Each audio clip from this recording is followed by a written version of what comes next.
Welcome to the Bright Ideas Podcast.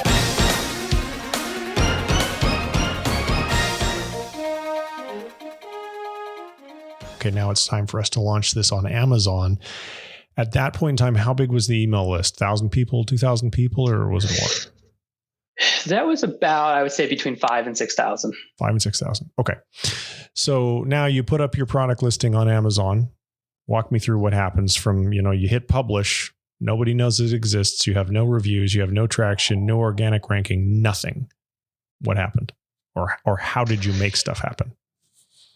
Yeah. So essentially what we did is, we put it up, and I was just so excited to start to see the numbers go up and up. But of course, you list it, it's crickets. No one can see it. So there was a little bit of that period of disappointment. But we very quickly realized that our email list was kind of the best asset that we had. Yeah. And all we had to do was give people a really juicy offer to go out and buy it. And I think we did something like a buy one, get one free type of thing, like a really juicy, not like a 10% discount, but really juicy offer. And just asked, hey, we're on Amazon. We would love it if you guys, leave a review, if you have a good experience with the product. Obviously, that's a fine line to walk with the terms of service, but we did all we could to promote it. And we were amazed again. That email list probably turned into our first 100 5-star reviews, got the velocity cranking. And then from there, I'm sure many of your listeners are aware the flywheel can really take hold. And that was really exciting to watch that kind of go from nothing to all of a sudden, 10, 20, 30, 40 sales a day, all the way up to where we are now. So that's pretty cool. So your email list, did you buy any sponsored traffic on Amazon, any sponsored ads, or was it basically the sales velocity? Because I know that's one of the biggest indicators of the biggest influencers or signals that influences the A9 algorithm is your sales velocity. And then you're going to start to rank higher organically based on the sales velocity. So am I to understand that you basically juiced this thing with your email list, and maybe you sent out a series of emails over a couple of weeks, or maybe it was one email. I'm sure you'll tell me in a second. But that was the thing that started the flywheel, and then the A9 algorithm kind of took it from there, and you started to rank organically. Is it that simple? Yeah. It's on Amazon. The differentiating factor between kind of traffic on platform, which is paid with PPC, and external traffic. And Amazon loves external traffic, and they will really reward you for that. And maybe you're going to ask this, maybe not, but it was at that point we did something kind of crazy. We actually turned off our D2C, the ability to purchase on our own website, and sent all of our own website over to Amazon. And the idea being, as I mentioned earlier, the category was huge. It was becoming more competitive. And we figured as a small brand, we needed all the so-called juice that we could get.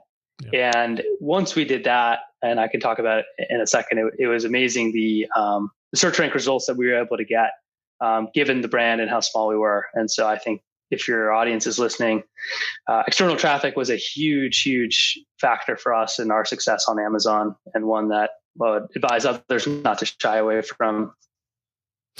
Yeah, I've interviewed a lot of founders running, micro brands like yourself, and it's a really mixed bag of people. Some of them think, no, I want to do it all on my D2C site because I want the email list and I want the extra margin. But I think what they're failing to grasp is just the magnitude of traffic that is available on Amazon. That in your case, you just said was basically free. As soon as you started to stimulate the algorithm with sales, the algorithm took over and started to show your product to all sorts of people at no cost to you. And I'm going to guess, and you can correct me if I'm wrong, but the money the profit that generated is probably far in excess of what you could have generated if you're buying ads, sending traffic to your own site. Is that the case? I have to believe it's many multiples of that. We haven't done the calculation, but yeah, it's probably 3 to 5 times what we would have made continuing on the D2C strategy. Okay. So now there's a strategic decision to be made. And that decision is, if you're building your company to maximize cash flow, it appears that giving a heavy preference to the Amazon channel is the way to go. However, if you're building your company to maximize enterprise value and sustainability, it might seem as though that diversifying from just Amazon into a mix of Amazon and your own site so that you can build your email list and so that you can build your social presence and so that you can do upsells and cross sells and other things maybe that are not so easy to do on Amazon would be the way to go. Have you given much thought to that yet? Or are you thinking, no, we're just Amazon right now because we're still pretty small?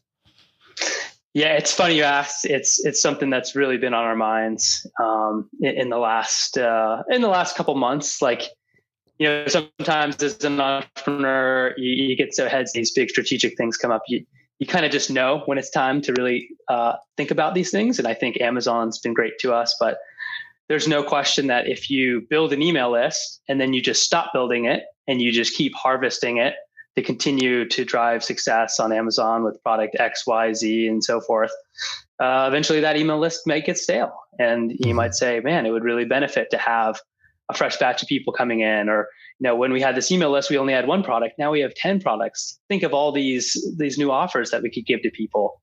And suddenly what was true maybe a year and a half ago becomes not so true now. So we are actively thinking about reviving the D2C and also on top of that, diversifying into retail, which again might be surprising to some listeners. But our brand snack products, if you think about where snacks are sold, while e-commerce is growing, I have to imagine 95% of snacks are still sold in brick and mortar. Costco, Trader Joe's, Whole Foods, and so that's something we're actively exploring. And again, it's interesting that more traditional model can now get a lot more interesting, because if you have the proof points on Amazon, you can have an easier time getting into retail and kind of convincing retailers to take a bet on you, because you can say, hey, it's already been validated. Here's the reviews and ratings to support it.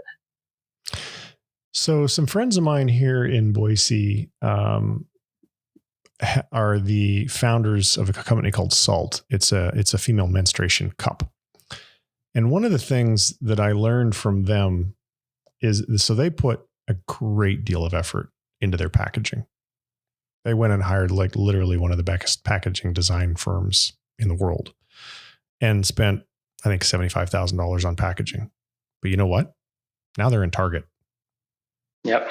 And now they're here, and they're doing $600,000 a month, I think, on Amazon. If you pull up the Jungle Scout report, I mean, it was literally a game changer for them. Target told them, the reason you are in our stores is because your packaging design, everything was amazing. Because there's other menstrual cups that are out there. It's a rubber cup. Like there's nothing rocket science about a menstrual cup. So in looking at your packaging, how many iterations have you done? Have you thought about, if you're trying to get into brick and mortar, what your differentiator is going to be? And is packaging one of the things that made it onto your radar screen? Absolutely. So the packaging is an interesting story. We actually did that internally. My business partner, who was not a designer previously and isn't really one now, did that as just a passion project and something that he had deep desire to go do. So we had some fun with it, but is it the most professional thing by any means? We would say no.